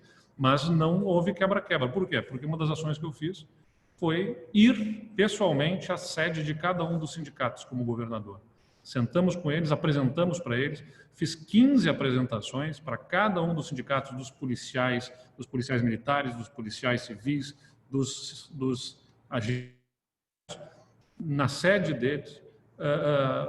Apresentamos para eles os projetos antes de mandar para a Assembleia, ouvimos as sugestões, incorporamos até sugestões de pautas e pleitos que tinham, que não feriam o que nós pretendíamos fazer. Mas, como eu disse, é diálogo, é saliva, a paciência, ouvir, né, e entender que você está lidando com gente que tem, às vezes, o sofrimento acumulado de outros governos que, eventualmente, trataram mal, que não ouviram. Então, uma relação de desconfiança você tem que buscar construir essa confiança para criar um ambiente menos tensionado, porque não adianta, quando você tensiona o ambiente, você vai optar por essa política do contra, vai contra, né? Contra os outros, contra isso, contra aquilo, você acirra os ânimos e quem paga o preço de não sair do lugar é a sociedade, né? Porque fica na inércia, então as reformas não saem, as coisas não acontecem, quem paga o preço não é você como governante e nem o servidor, quem vai pagar o preço é a sociedade de não sair do lugar. Então você tem a obrigação de buscar construir. Só para concluir aqui, tinha uma frase que eu sempre cito para o pessoal ter isso na cabeça, eu aprendi bastante isso na minha vida pública aqui, que é a melhor forma de construir é focar a energia em construir o novo e não em destruir o velho. E falo isso porque tem muita gente fazendo política com a campanha do contra, vamos destruir os outros, né? Contra isso, contra aquele, contra os vermelhos, contra os azuis, contra não sei quem e tal. E quando você está fazendo contra para destruir o outro, você perde a oportunidade de focar e colocar sua energia em construir efetivamente o novo. Então, vai construir o novo, não precisa se preocupar em destruir o que já passou, é sobre construir algo novo sem querer procurar culpados e destruir as outras pessoas. Obrigado, Eduardo. Só para dizer que esse negócio de ser contra o azul e contra o vermelho é muito gaúcho, né? Mas vamos lá.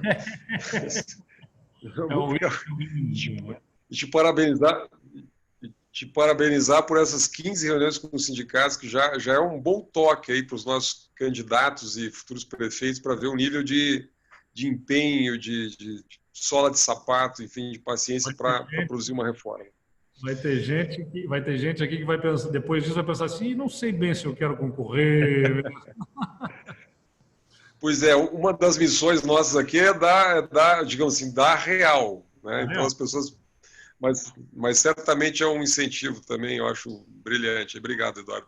Mas eu queria fazer a nossa rodada final agora. Eu tenho muita pergunta para fazer para o Jonas, porque pela experiência do Jonas daria para a gente fazer várias lives aqui, certamente, mas eu vou tentar resumir, Jonas, uma questão. Uma é óbvia, eu queria que tu desse um toque, seja essa vocação de Campinas, tecnologia, empreendedorismo, o dinamismo, a inovação, enfim, isso é o sonho de consumo de qualquer prefeito, imagino. Mesmo, quer dizer, então, um pouco assim, o que a prefeitura de verdade pode fazer para estimular um ambiente de negócios, de inovação, tecnologia, quer dizer, é diminuir a burocracia, é oferecer microcrédito, é atrair investimentos, é parceria com a universidade, é tudo um pouco. Qual é o segredo desse tipo de política, desse tipo de vocação, né?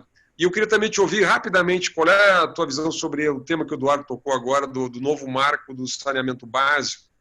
Como é que tu viu esse novo marco? Se ele pode impactar positivamente, se os prefeitos devem se preocupar com isso, como é que pode tirar o melhor proveito dessa esse novo regramento aí no Brasil? Bom, primeiro, cumprimentar o Eduardo Leite. Realmente, olha, eu sou do mundo da política, tal, mas muita informação eu tive hoje aqui.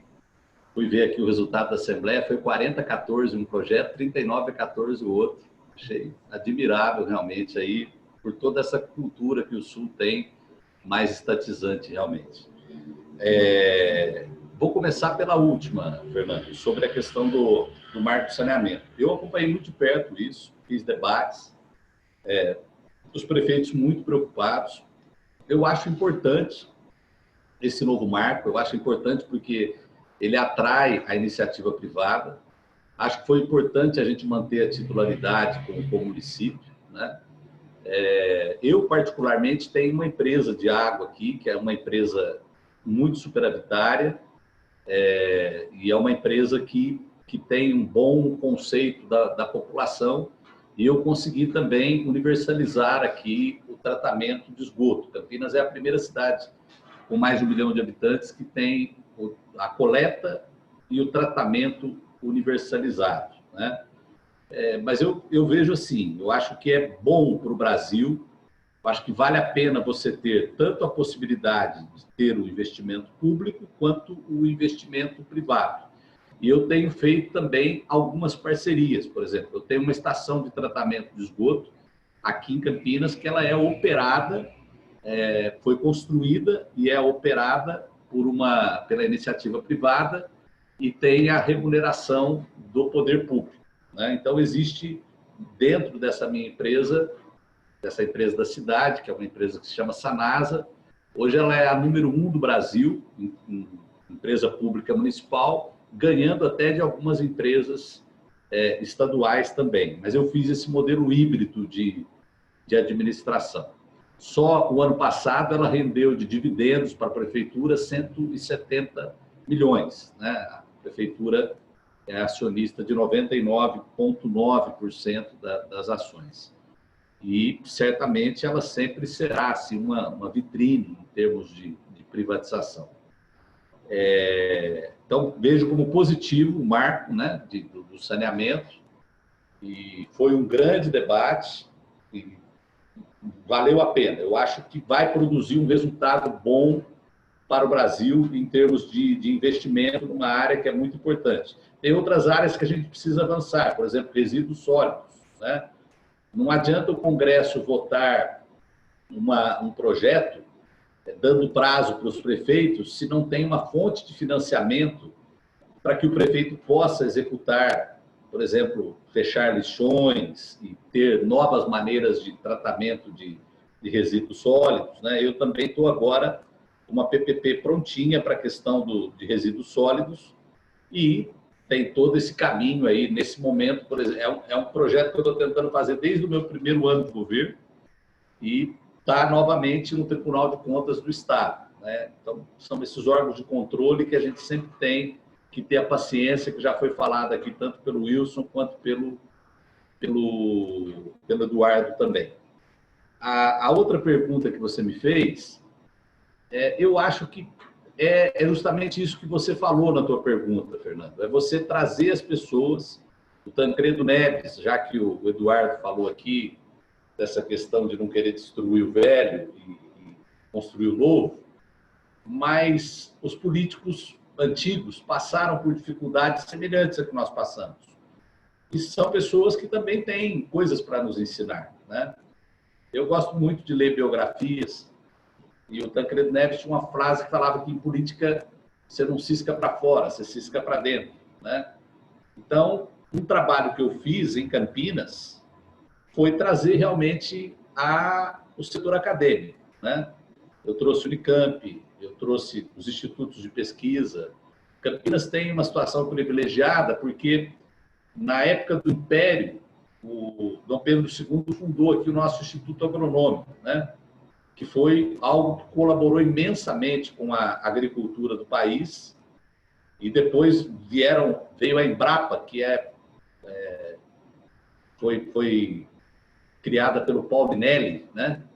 Na época, acho que anos 70, e que também um grande patrimônio do Brasil. Nós temos uma Embrapa aqui em Campinas, que é a Embrapa Satélite. Então, eu criei um fórum de debate nessa área, como eu fiz em outras áreas também. E ali eu trouxe também o setor privado. E fui criando uma legislação que foi sendo aperfeiçoada, que ela é uma legislação que torna Campinas hoje competitivo para a atração de investimentos. Com isso, eu trouxe para Campinas hoje é a cidade do Brasil que tem mais investimento chinês, e todos eles na área de energia limpa, né? Todos eles investimentos assim com inovação. E o maior de todos é a State Grid, que comprou aqui a CPFL, né? Adquiriu a CPFL, que é sediada em Campinas, mas também temos investimentos na energia fotovoltaica. E o maior projeto de ciência do governo federal, no meu primeiro mandato, nós conseguimos trazer para Campinas, que é o laboratório de luz síncroton, que é algo fantástico, é algo assim que o brasileiro teria que se apropriar mais disso, porque é muito grandioso, né? E o que a prefeitura fez? Eu entrei apenas, eu digo apenas porque foi um grande trabalho, mas não teve custo para o município, com a parte de urbanismo do local, criando regras urbanísticas para que aquele acelerador de partículas pudesse ser construído naquela região. O Estado doou o terreno e o governo federal entrou com o investimento. Então, talvez isso sirva aí para os nossos pré-candidatos. Campinas era assim, ou o prefeito era muito amigo do governador e inimigo do presidente, ou muito amigo do presidente e inimigo do governador. O meu slogan da primeira campanha foi toda a força para Campinas. Aí eu punha numa balancinha daquelas de peso antiga, eu punha governo do estado, governo federal, e aí entrava um peso da prefeitura dizendo, olha, dá para equilibrar, dá para trazer os dois, né? E o slogan era toda a força para Campinas, né? Na época, isso foi muito bem recebido pela população, porque, como eu falei, existia essa briga de forças aí que, na verdade, no caso de uma cidade do porte de Campinas, o governo federal tem mais poder de fogo de investimento, o governo do estado geralmente faz a diferença mais em cidades médias, né? Ou em capitais que também tem a sede do governo, aí é uma outra questão. Porém, é sempre bom você ter esse equilíbrio de forças, né? Agora, traduzindo isso para outras modalidades de investimento, eu falei um pouco na minha fala inicial, nós tivemos um prefeito de Amparo aqui que ele lidava muito com essa questão de arranjos produtivos, né? Quase toda cidade, eu vou usar um exemplo de uma cidade pequena, eu tenho aqui perto de Campinas, Pedreira, que ela é uma capital de artesanato, né? Porcelana, peças de decoração de casa. Então, ela é uma cidade que ela tem aquela vida para isso. Aí, o prefeito, o que ele tem que fazer? Criar situações turísticas voltadas para aquele polo atrativo e que possa favorecer ali o comércio e gerar uma cadeia produtiva para alimentar aquele comércio, né? Então, eu acho que cada pré-candidato, eu vou chamar assim, que estão nos acompanhando, cada um deles, deve olhar para a sua cidade. Não adianta ele querer fazer na cidade dele, às vezes, o que eu fiz aqui em Campinas. Inovar, quando a gente fala em inovação, vem muita coisa eletrônica na nossa cabeça. Mundo digital, isso é importante, como o Wilson colocou. Mas inovar é você fazer a mesma coisa de um jeito diferente, com um resultado melhor, né? Eu trouxe para Campinas a John Deere e eu não sabia. O John Deere foi o primeiro homem que colocou uma lâmina de aço no arado. Até então, o arado era só de madeira. E ele descobriu que colocando uma lâmina de aço, ficava mais fácil para ele rasgar o suco da terra para poder jogar a semente, né? Então, na época, foi uma revolução para quem trabalhava com agricultura. Então, eu acho que os prefeitos, os pré-candidatos que estão nos assistindo, eles devem olhar para a cidade, ver o que ali pode ser feito para aquilo que a cidade já faz, poder fazer melhor, diferente, com um resultado melhor.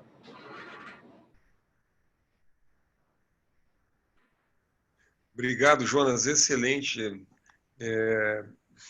Podíamos ouvir muito tempo aqui, mas o nosso tempo é curto. Muito obrigado aqui. Depois, eu queria então passar para o Wilson, rapidamente também, Wilson, queria te colocar a questão, aproveitando a tua dupla experiência, mas também Sebrae agora e empreendedorismo, né? O país aprovou no ano passado a Lei da Liberdade Econômica, que tinha a ideia de desburocratizar, de melhorar o ambiente para novos negócios, etc. É uma lei, pelo que eu entendo, que ela pode ser customizada para os municípios, para os estados, enfim, né? Mas vamos lá, qual é a receita do bolo aí, né? Há muito tempo se cultivou a ideia do microcrédito, por exemplo. Muita gente fala em desburocratizar, muita gente fala em diminuir o tempo de abertura e fechamento de empresas. Qual é a fórmula da Coca-Cola aí para estimular o empreendedorismo no município, dinamizar a economia, que eu acho que é esse o desafio que todo prefeito vai encarar aí a partir de janeiro? Olha, eu acho que se dedicar agora a construir um plano, como foi repetido já aqui, assim, olhando muito para o seu município, para a vocação, ouvindo a população. E você falou da Lei da Liberdade Econômica, tem um capítulo agora que tem que ser acertado na cidade, Nós estamos falando de confiança, focar os esforços de fiscalização da prefeitura, o tempo, nos grandes negócios, nos negócios perigosos, né? Nos postos de gasolina, nas danceterias, nas outras coisas. Eu acho que pequenos negócios tem que deixar o cara abrir. A gente amarrou por muito tempo ao endereço, ao alvará, à permissão. A gente tem que deixar as pessoas tocarem o negócio, baseado na confiança, sabe? A coisa tem que andar. Microcrédito orientado é o nome do jogo. A gente tem aqui em São Paulo alguns programas com o governo do estado, como o Empreenda Rápido, agora o programa Retomada, em que é incrível como pouco dinheiro, nós estamos falando de empréstimos pequenos, resolve o problema de uma família, tira do desemprego, ele se formaliza como MEI, como uma microempresa, paga impostos e ele paga as dívidas. Quem não paga as dívidas são os campeões nacionais, os pequenos. Quando o microcrédito é orientado e tem gente junto, a gente faz monitoria mensal dessas pessoas, ajuda a fazer um pequeno plano de negócios dentro da vocação do município, a coisa vai muito rápido. E focar na solução e não nos problemas, porque todo mundo tem na família, na cidade, nos amigos, gente que só gosta de reclamar, de falar de problema, e esse ano, por exemplo, o ano que vem, o que não vai faltar é no que colocar a culpa.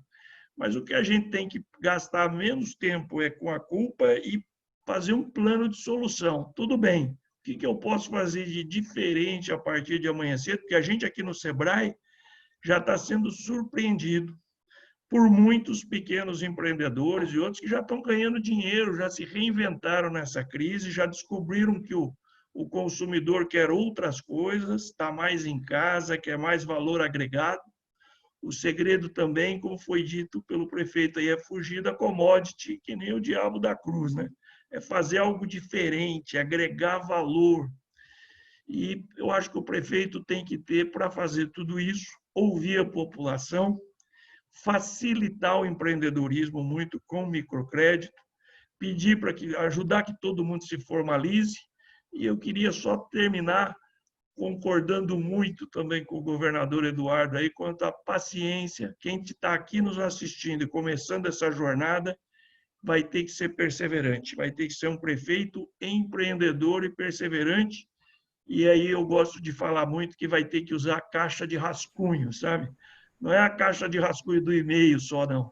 Mas é até nas conversas. Não pode responder de bate-pronto um WhatsApp, não pode responder um e-mail. Você tem que guardar. Pode escrever tudo o que você quiser, mas põe na caixa de rascunho até amanhã, porque senão você vai sair. Você tem que ter paciência, dialogar, respeitar, às vezes, a raiva dos outros. No dia seguinte, você muda a resposta, você suaviza, às vezes você até perdoa, e com isso você vai conseguir governar, porque as diferenças são muito grandes, as desigualdades muito grandes. Então, usar a caixa de rascunho, foco na solução e não no problema, e muito foco no empreendedorismo. E procura ajuda. No meu caso aqui, hoje eu estou no Sebrae. O Sebrae é muito bom, gente, ajuda demais, é gratuito, e nós estamos presentes praticamente em todos os municípios para se associar, para ajudar, para promover treinamento. O pessoal está precisando de capacitação empreendedora, né? Aprender a disciplina de separar os bolsos, precisa de microcrédito e precisa de acesso ao mercado, porque não adianta nada você desenvolver um empreendedor e ele não ter acesso ao mercado. E hoje, com o mundo online, com alguma coisinha no digital simples, você pode vender, se consorciar com os municípios vizinhos, e é assim que a roda vai andar, com muito mais empreendedorismo dentro mesmo das pequenas cidades. Obrigado. Apenas para colaborar. O Celino tinha uma frase que falava muito que política se faz com 3 P: paciência, paciência e paciência. É verdade. Está excelente. Olha, obrigado, Wilson, obrigado, Jonas. Eu vou passar para o Eduardo para fazer, na verdade, pelo nosso tempo aqui, as considerações finais. Então, sinta bem à vontade, Eduardo, também, se quiser retomar algum ponto e tal. Mas tem um ponto que eu queria te provocar. Primeiro, 2 pontos rápidos. Um é como é que a gente sai da pandemia? Você fez uma gestão na área de saúde exemplar lá em Pelotas, elogiada nacionalmente. Então, a minha pergunta é assim, qual é digamos assim, qual é o tipo de atitude que você imagina, que você recomenda para os candidatos no campo da saúde pública? Mas também com o olhar do que a pandemia está nos ensinando sobre isso, né? O que a pandemia está nos ensinando? Como é que a gente sai disso? Qual é a melhor maneira de fazer essa gestão do sistema de saúde, da atenção básica à saúde, enfim, que um município pode ter? E, por fim, de fazer uma provocação final, aí tu tocou um pouco nisso, né? Como é que lida com a política nessa era digital, né? Quer dizer, como é que lida com a agressão, com a incompreensão, com a polarização? Quer dizer, você ficou, além de tudo, nacionalmente conhecido como popular, aquela resposta que você deu para a jornalista, que me lembrou muito, ai que endurecer, pero sem perder a ternura, né? Então, eu queria que tu desse um toque sobre isso, porque certamente essa é uma realidade que quem é candidato vai enfrentar, que é um nível, que é um ambiente do debate público que nós temos hoje nas nossas democracias. Sobre a saúde, né, o município tem uma responsabilidade primordialmente sobre a atenção básica, né? Alguns municípios são gestão plena, cuidam também da alta complexidade, ou seja, do atendimento hospitalar, da média e da alta complexidade, mas boa parte dos municípios tem a responsabilidade primordial sobre a atenção primária, ou seja, aquela pelas unidades básicas de saúde. E nós desenvolvemos lá em Pelotas um programa bem interessante com apoio da Comunitas. Aliás, quero mais uma vez deixar registrado aqui o agradecimento à Comunitas, daquelas instituições assim, né, que reúne um grupo de pessoas que nos faz não desistir da política, eu sempre digo que nos diminui a sensação da solidão do poder, porque naturalmente a gente enfrenta, briga, né, cansa, somos seres humanos, não somos nem mitos e nem salvadores da pátria, eu pelo menos não acredito nem em mitos e nem salvadores da pátria na política, e então como seres humanos que somos também cansamos, ora bolas, né? E aí nos sentimos menos sozinhos quando tem gente boa reunida tecnicamente pela Comunitas e gente boa, né, da iniciativa privada que está financiando, apoiando, ajudando a construir boas soluções. E nessa soma, né, quer dizer, financiamento para soluções em governos e reunião de pessoas tecnicamente competentes, a gente teve apoio para desenvolver na área da saúde um programa que a gente chamava Rede Bem Cuidar, que era construir a solução do posto de saúde, ouvindo a comunidade, acoplando serviços, né, que a comunidade ajudou a criar. Aí se colocou lá desde psicólogo até uma farmácia distrital. O governo não veio com as soluções prontas, né, atividades físicas orientadas, melhorou o atendimento dentário, enfim. Não porque alguém dentro de um gabinete simplesmente chegou lá e vamos fazer isso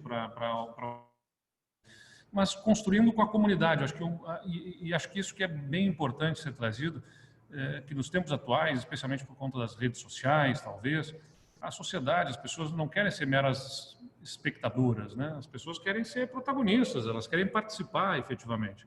Só que você tem que organizar essa participação, né? A participação não é simplesmente chama todo mundo aqui, vamos debater e não sai do lugar. Você tem que fazer de forma orientada, organizada, para que efetivamente se consiga aproveitar da opinião das pessoas para construir alguma coisa nova. Porque senão fica só assembleísmo, né? Vamos fazer... E a gente já viu que isso em governos anteriores não fala muito, gera muita expectativa e não chega em resultado, aí gera frustração.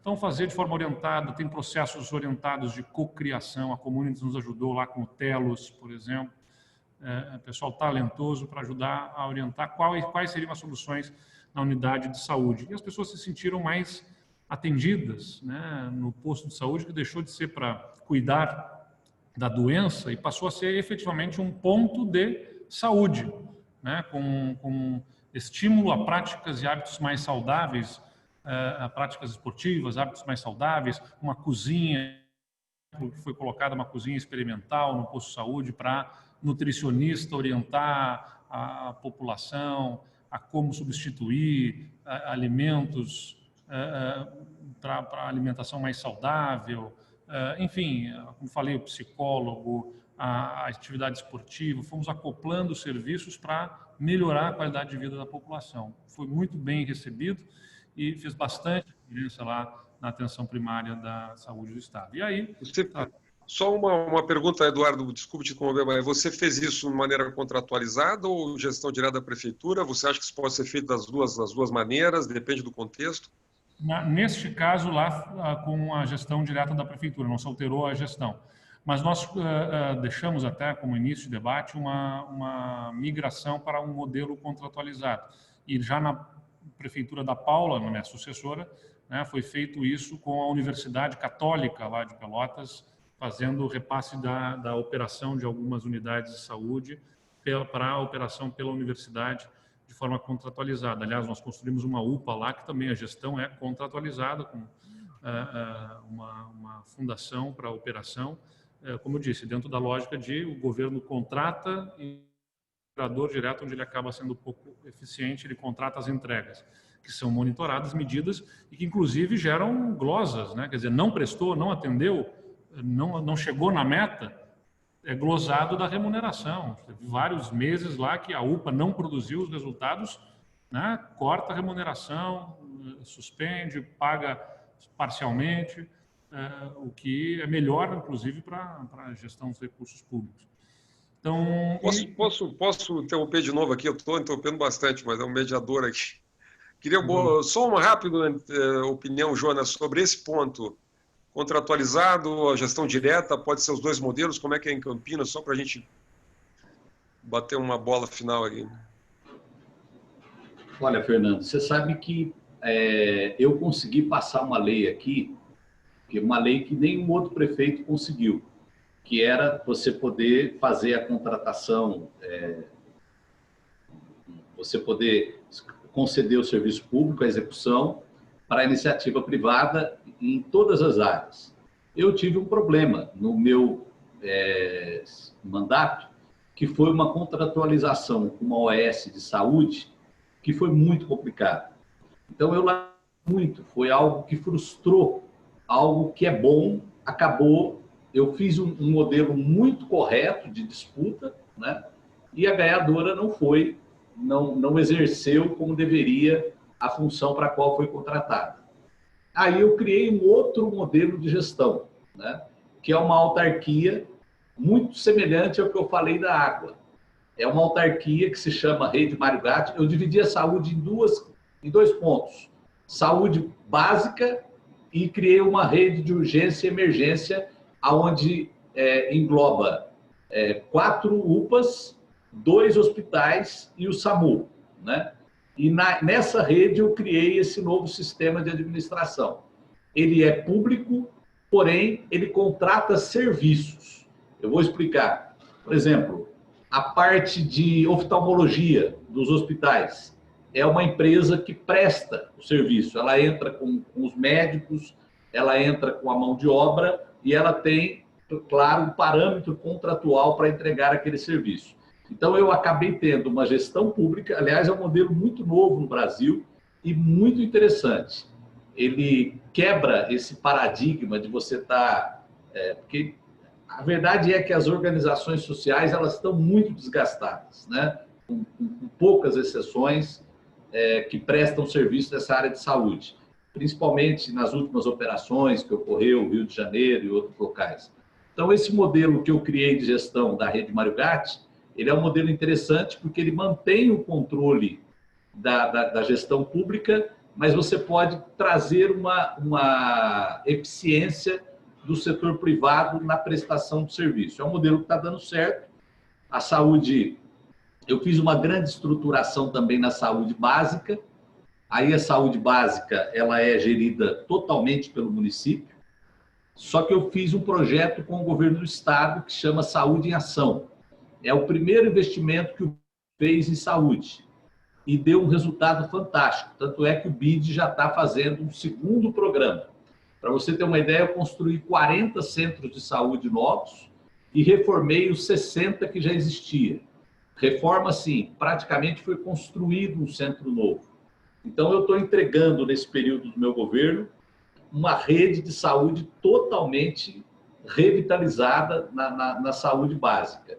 E a urgência e emergência também com muita eficiência, é claro, com todos os problemas da saúde pública. Eu acho que se tem uma coisa, um resultado positivo dessa pandemia, que foi tão triste, é você olhar e ver que o Brasil tem um sistema público de saúde que ele foi pensado, estruturado de uma forma boa para o país. O que a gente precisa ver agora é como nós vamos irrigar esse sistema único de saúde num país onde as pessoas estão vivendo mais e toda a longevidade traz uma atenção maior da medicina e uma medicina moderna que lida muito com exames também. Então, essa discussão. São duas coisas. Eu vi também uma pergunta na tela sobre mobilidade. Eu acho que os dois grandes desafios do próximo prefeito é manter um bom nível de atendimento à saúde com todas essas questões que eu falei e a parte de mobilidade pública, mobilidade urbana, por causa da questão dos aplicativos, a questão da pandemia, que também traz um novo paradigma para o transporte público, né? Você vê que todas as cidades estão enfrentando esse problema. Eu diria que são duas áreas que eu acho que a Comunitas pode, através do programa de governo, ajudar, dar um apoio para que a gente tenha novos pensamentos. Um deles, por exemplo, é que as empresas de ônibus possam também usar aplicativos, que o ponto de ônibus não seja mais uma coisa estática, como a gente conhece hoje. Parece algo maluco a gente falando aqui, mas são armas que têm que ser usadas para tentar firmar um sistema de transporte público. Excelente, obrigado, Jonas. Fiz uma interrupção aqui, mas proveitosa, que o Jonas, eu queria passar para o Eduardo novamente para a sua conclusão.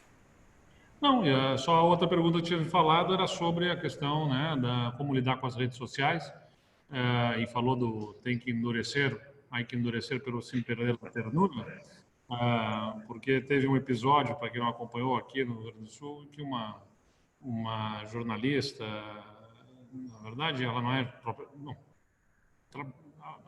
participa de uma bancada de um programa de debates na televisão aqui. Ela fez uma pergunta muito dura, né? O problema não foi só ser dura, acusou de tirania, né? Fez uma acusação de tirania, com fechamento de atividades, enfim. E, bom, fui duro igualmente na resposta, mas sem ser deselegante, na minha visão, pelo menos. Justamente salientando a ignorância da entrevistadora, porque ignorava o que estava acontecendo no mundo, né, e que precisava de uma resposta naquele momento. Então, o que eu quero dizer você tem que aprender também a ter a paciência, dialogar, mas tem que saber ser firme, sem dúvida nenhuma, tem que ter firmeza. O que tem que ter clareza não tem a ver com grosseria e com passar por cima dos outros. Firmeza, eu sou firme nas minhas convicções. Nem por isso deixo de conversar com quem pensa diferente. Mas, evidentemente, diálogo não pode ser confundido com dar espaço para desrespeito, né? Entre outras. Você tem que manter, você está imbuído de um cargo público em nome da população, não é por conta de exercer por vaidade essa autoridade, mas exercer o que o cargo nos exige, né? E dá para ser firme sem ser desrespeitoso. Fernando, apenas... Vai, Jonas. Eu tive um episódio parecido com a Jovem Pan, acho que Sami, não vou lembrar o sobrenome dele, né?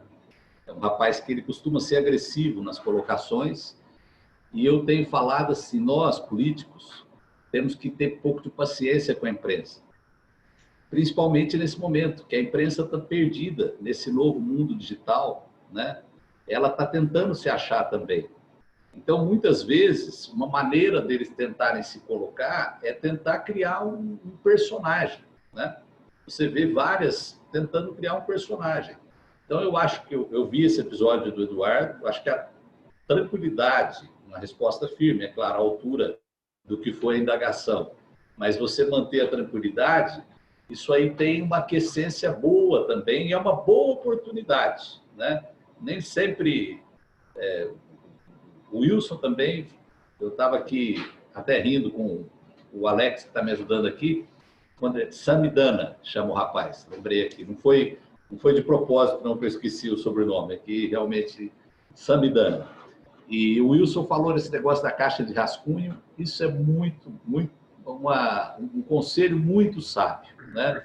Porque na hora do sangue quente, ninguém fica feliz quando houve uma crítica.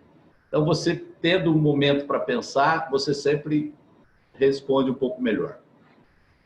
E para terminar, Eduardo, obrigado, Jonas. O que é ser um radical? Você fala muitas vezes em ser mas me traduz, me corrija se eu estiver errado, um radical de centro. Como é que funciona isso? Não, só para sendo bem objetivo, né? Lá em 2017, já com o acirramento dos ânimos, no pós-impeachment da presidente Dilma, e que até agora não arrefeceu, eu cheguei a tuitar uma frase que dizia: olha, no Brasil, hoje o mais fácil é ser um radical para qualquer coragem mesmo, precisa quem tem a ousadia da ponderação. Porque quando você é ponderar, você é atacado dos dois lados. E ponderação é exatamente isso que eu falei, não tem a ver com a ausência de posição. O PSDB, por exemplo, é um partido muitas vezes acusado de ser muro, né, de ter ausência de posição. Não tem a ver com a ausência de posição. O PSDB privatizou, o PSDB fez programas sociais, o PSDB fez governos importantes de transformação, lei de responsabilidade fiscal, entre outros itens. Só não fez a política essa do contra os outros, para destruir os outros. Então, ser de centro e ter capacidade de ponderação tem a ver com isso, com ter objetivos claros e de saber que você não precisa passar por cima dos outros, mas não significa menos firmeza de convicção. Era isso. Bom, então, olha, com essa frase, a ousadia da ponderação, eu acho que fica como uma marca aqui do nosso debate, excelente debate. Queria agradecer muito ao Jonas Donizete, querido amigo, e cumprimentar também por esses 8 anos aí de gestão, que agora estão quase se encerrando aí. Obrigado pela tua participação. Agradecer ao Wilson Poit, querido amigo também, pela vasta experiência, participação hoje aqui. E o Eduardo, meu conterrâneo, meu amigo, desejar ele aí mais 2 anos e meio brilhantes no governo do Rio Grande do Sul. Obrigado pela participação. E a todos que acompanharam aí, a Regina, o Comunitas, realmente foi muito legal. Um abraço a todos.